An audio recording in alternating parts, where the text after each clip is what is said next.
오늘 여러분과 함께 살펴볼 자료는 2015년 북한이 수도 평양 상공을 외국인 관광객에게 개방했던 아주 이례적인 사건에 대한 이야기입니다. 북한 하면 보통 철저한 통제, 폐쇄성 이런 걸 떠올리잖아요. 그런데 그 심장부인 평양 하늘을 그것도 관광용으로 열었다니. 와, 이거 정말 상상하기 어려운 결정이죠? 네, 맞습니다. 특히 2000년대에 금강산하고 개성관광으로 상당한 외화 수입을 올렸던 경험이 결정적이었어요. 이걸 직접 겪어보니까 관광 산업이 정말 이게 돈이 된다는 걸 실감하게 된 거죠. 북한 국가관광총국의 젊은 책임부원 한경식이라는 가명의 인물하고요. 그의 중국인 친구이자 대기업 후계자인 떵웨이. 이 두 사람의 만남으로 이어집니다.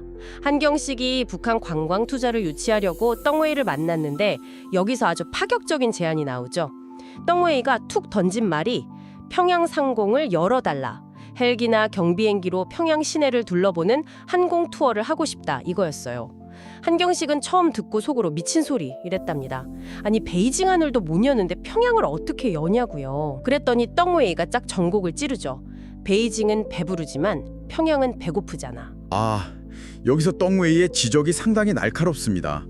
북한 관광이 너무 뻔하고 그 통제 일변도라 한 번은 호기심에 가지만 두 번 갈 매력이 없다 이런 거예요. 실제 외국인 관광객들 후기를 봐도 그 정해진 동선만 따라다녀야 하는 답답함, 여기에 대한 불만이 꽤 많았거든요.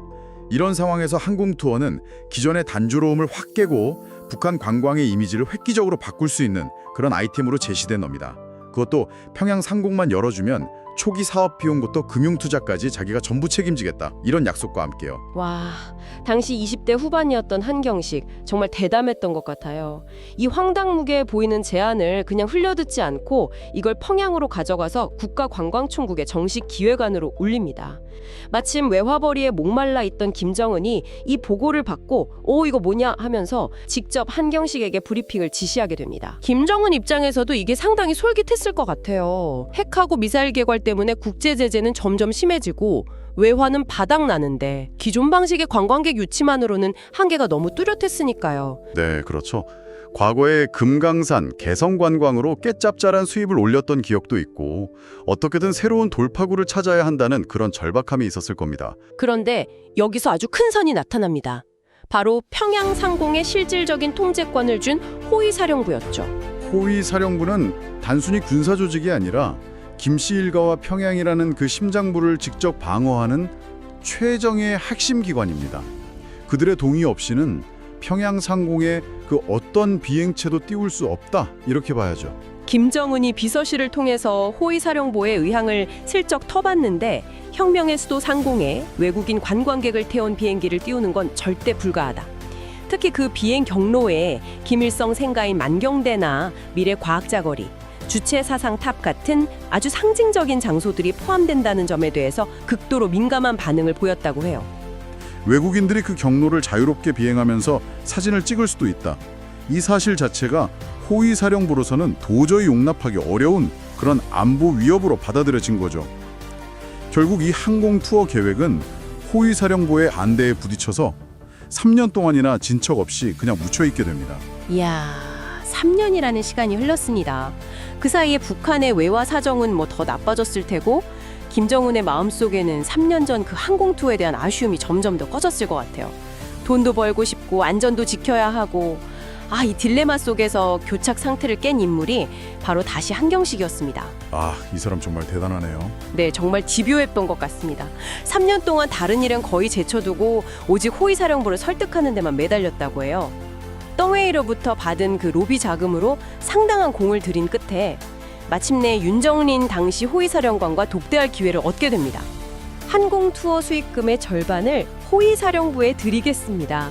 바로 원군 의무라는 명분을 내세운 겁니다. 최고 존엄이 계시는 혁명의 수도 평양상공을 더 철통같이 지켜주시는 그 노고에 보답하고 앞으로도 잘 지켜달라는 인민들의 성원을 담아서 드리는 지원금이다.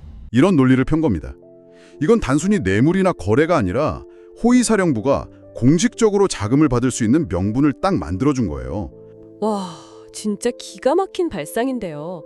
평양 상공 방위비 명목으로 매년 수익의 절반을 공식적으로 주겠다니 호위 사령부 입장에서도 이거 거절하기 어려운 제안이었겠어요. 결국 윤정린 사령관은 이 제안을 받아들였고 3년 만에 항공 투어 사업 제안서가 다시 김정은에게 올라가게 됩니다. 네, 상황이 완전히 바뀐 거죠. 제재 압박 때문에 외화 부족에 시달리던 김정은은 이 보고를 받자마자 즉시 윤정린 호위사령관을 불렀다고 합니다. 그리고 이렇게 물었죠. 호위사령관 보기엔 평양 상공에 관관 헬기 띄우는 거 역시 안 되겠소?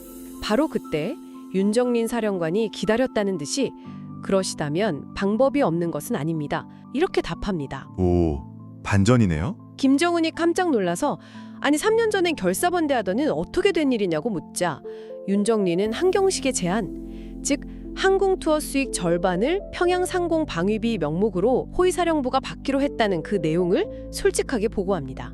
이로써 북한 호위사령부 창설 이래 처음으로 평양 상공이 외국인 관광객이 열리게 된 겁니다.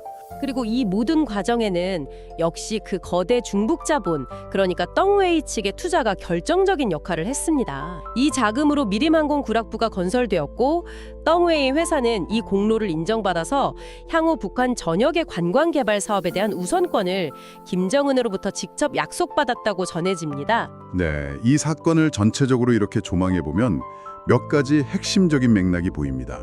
최고 지도자의 필요, 핵심 권력기관의 이해관계, 그리고 외부 자원의 도움이 딱 맞아떨어질 때 불가능해 보이는 변화도 일어날 수 있다는 것을 보여준 사례입니다. 결국 이 사건은 북한 체제의 아주 흥미로운 단면을 보여주는 것 같아요.